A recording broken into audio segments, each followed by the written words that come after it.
जाएगा। सब सौंप दो प्यारे प्रभु को, सब सरल हो जाएगा। खुशियों की सुंदर झील में जीवन कमल मुस्काएगा। सब सौंप दो प्यारे प्रभु को।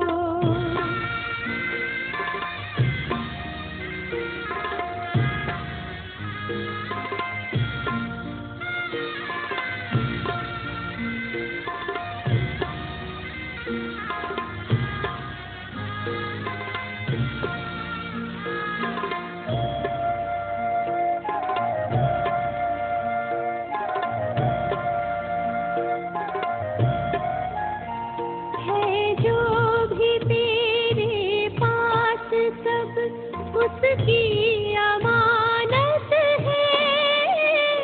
अपनी समझ लेना अमानत में खयानत है जो भी तेरे पास सब उसकी अमानत है। अपनी समझ लेना अमानत में खयानत है। सब कुछ तेरा ये मान ले, सब कुछ तेरा हो जाएगा। सब कुछ तेरा ये मान ले, सब कुछ तेरा हो जाएगा। चिंता सभी मिट जाएगी और मन विमल हो जाएगा। सब सौंप दो प्यारे प्रभु को। ओम शांति। अब हम सभी पावर ऑफ साकाश परिवार की हजारों आत्माएं बाप दादा के साथ उनकी मीठी मीठी प्यारी प्यारी छत्र छाया में अपने को 16 कला संपूर्ण बनाने का पुरुषार्थ करेंगे। आज बाबा हमें 14 कला के बारे में बताएंगे और हम बच्चे भी चेक करेंगे कि ये कला हमारे में कितनी आई है और कितनी अभी लानी है पूरा संपूर्ण बनने के लिए। 14 कला है या यूं कहें 14वीं कला है बिगड़ी को बनाने की, अर्थात व्यर्थ को समर्थ में बदलने की कला।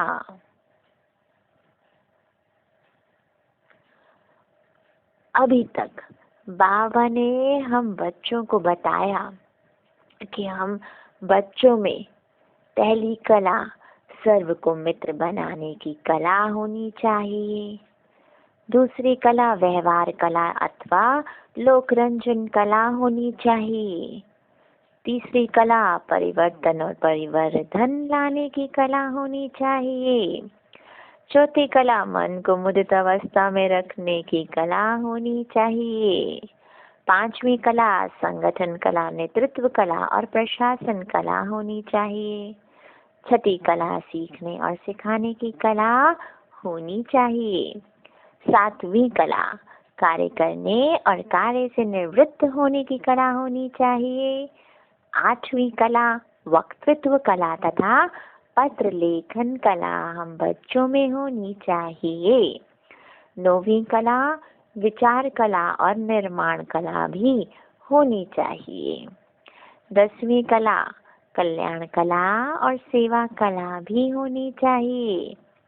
11वीं कला गुप्त करने तथा प्रत्यक्ष करने की कला होनी चाहिए।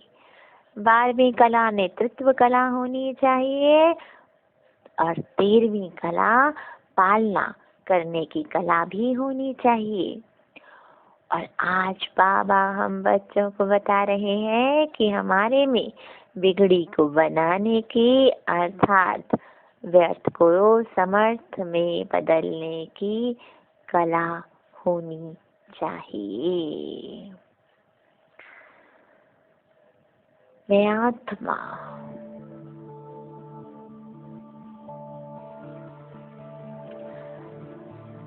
एक बगीचे में एकांत में पेड़ के नीचे बैठी अपना खुद का निरीक्षण कर रही हूँ।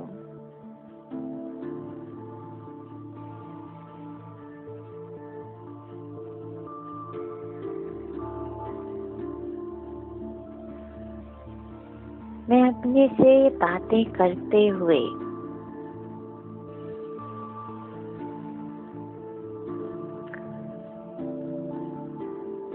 अपने से कहती हूँ कि पूरी तरह से व्यर्थ, पूर्णतः व्यर्थ कोई भी चीज नहीं होती। जिन चीजों का उपयोग करना हम नहीं जानते उन्हें हम व्यर्थ अथवा वेस्ट कह देते हैं।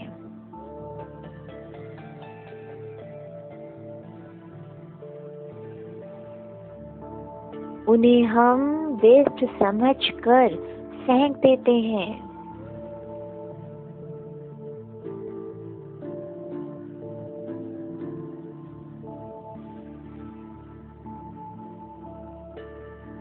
क्या मैं आत्मा व्यर्थ चीजों का समर्थ प्रयोग करना जानती हूँ?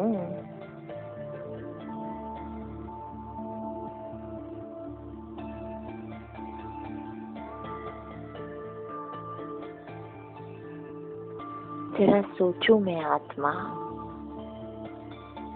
जिन्हें मैं व्यर्थ समझकर, चाहे वो कागज हो, चाहे टूटी बोतलें हो, चाहे फटे पुराने कपड़े हो, उन्हें कबाड़ी वाले को दे देती हूँ। मुझ आत्मा के लिए वह व्यर्थ है, लेकिन जिसे मैं वो देती हूँ उसके लिए वह समर्थ होता है।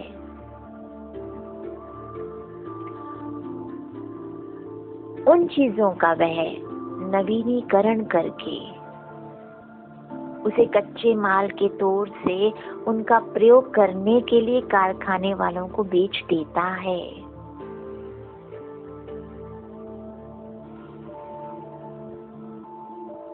और पैसे कमाता है। यानी कि जो मेरे लिए व्यर्थ था वह सच में व्यर्थ नहीं है, क्योंकि जो चीज व्यर्थ होती है वो तो सबके लिए व्यर्थ होती है।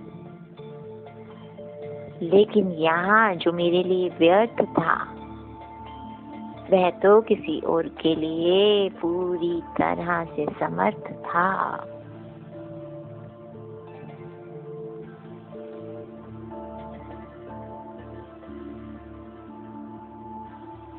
तो क्या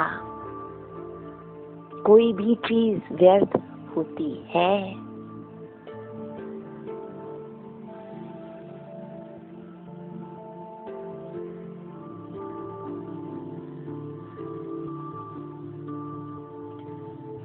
पुरुषार्थी जीवन में कई अवसर ऐसे आते हैं जब ऐसा महसूस होता है कि लॉस हो गया, हानि हो गई।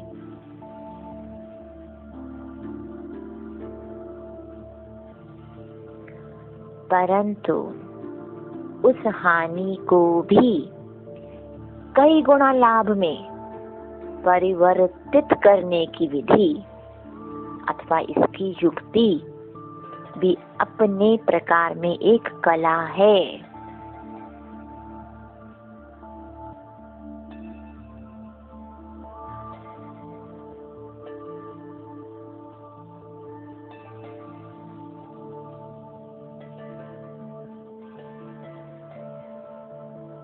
क्या ये कला मुझे आती है?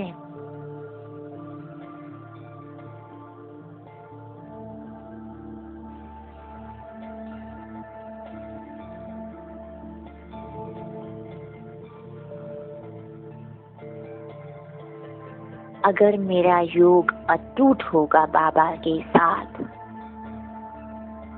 तो ये कला मुझ में आपे ही आ जाएगी, क्योंकि बाबा ने हम बच्चों को बताया है कि ड्रामा कल्याणकारी है।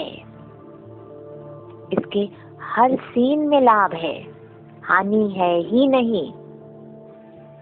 हर सीन बच्चों के लिए समर्थ है, कुछ व्यर्थ है ही नहीं।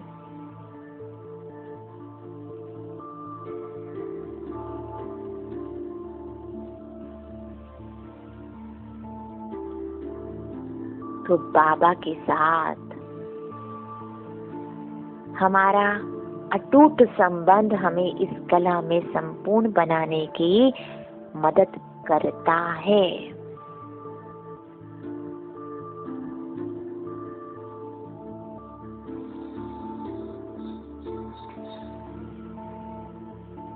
जैसे किसी के शरीर को कोई छोटा मोटा रोग लग गया, अब इस बात की संभावना है कि उसको यह संकल्प आए कि वो स्वास्थ्य जैसी अनमोल चीज को गंवा बैठा है और अब किसी काम के योग्य ही नहीं रहा है।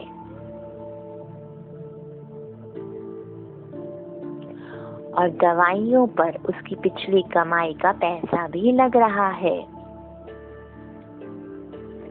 परंतु जो आत्मा इस कला को जानकर इसका पूरा जानकार होगा, वैसे व्यर्थ संकल्प न करके सबको समर्थ बनाने का संकल्प करेगा।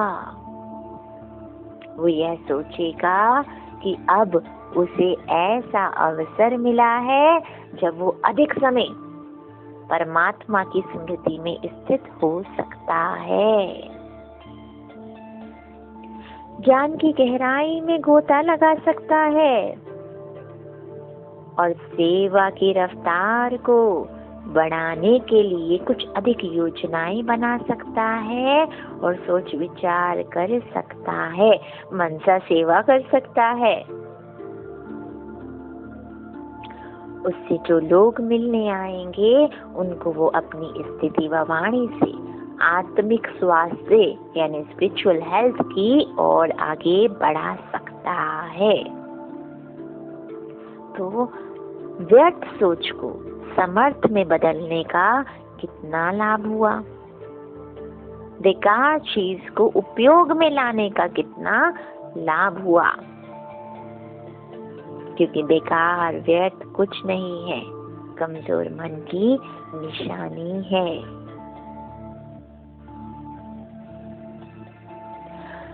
ऐसा भी हो सकता है कि कभी किसी की कोई निंदा होती है तो उसके मन में यह संकल्प चल सकता है कि वह व्यक्ति उसका विरोधी है और उसने उसके प्रति अपनी दुश्मनी का भाव प्रकट करने के लिए ही ऐसा किया है। परंतु इस संकल्प की बजाय यदि वो ये ऐसा सोचे कि मैं स्वयं में ऐसा परिवर्तन लाऊंगा कि निंदक भी प्रशंसक बन जाए और मैं स्वयं भी लोक पसंद तथा प्रभु पसंद बन जाऊं, तब वह इस कला का जानकार कहलाएगा। व्यर्थ को समर्थ में बदल दिया।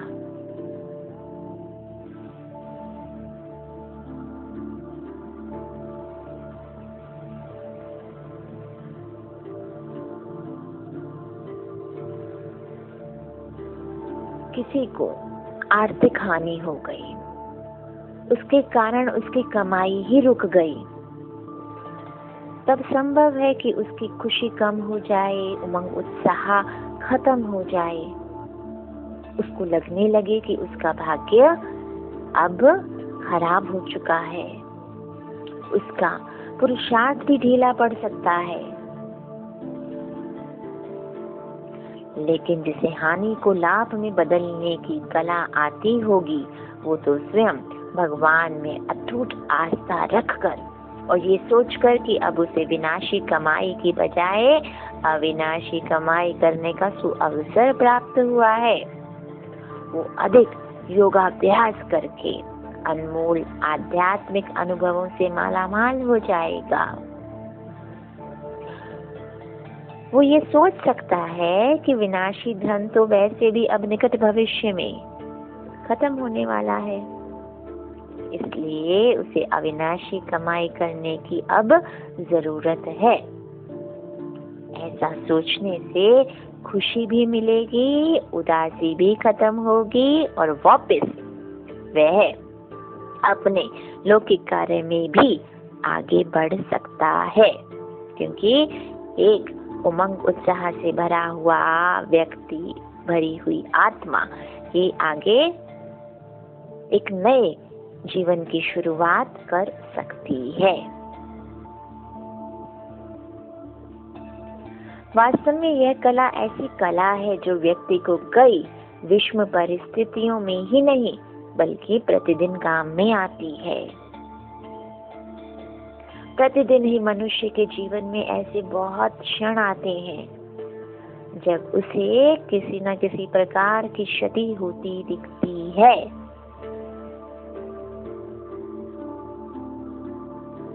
यदि हर रोज हम अपनी परिस्थितियों को बदलकर जीवन में मोड़ लेके आते हैं और इन परिस्थितियों को सुख का साधन बना लेते हैं, तो हम इस पुरुषार्थी जीवन में बहुत आगे निकल सकते हैं। अतः संपूर्णता के लिए इस कला का अभ्यास अति आवश्यक है। सिर्फ अपना दृष्टिकोण बदलने की आवश्यकता है। कोई चीज बेकार नहीं होती, कोई परिस्थिति बेकार नहीं होती, क्योंकि ईश्वर परमात्मा बिगड़ी को संवारने वाला हमें मिल चुका है। तो बिगड़ी को संवारने वाला, बिगड़ी को बनाने की कला सिखाने वाला हमें यह कला सिखाने आया है। हमें 14वीं कला बिगड़ी को बनाने की अर्थात व्यर्थ को समर्थ में बदलने की कला में संपूर्ण होना ही है। शुक्रिया बाबा इस मीठे मीठे ज्ञान के लिए। ओम शांति।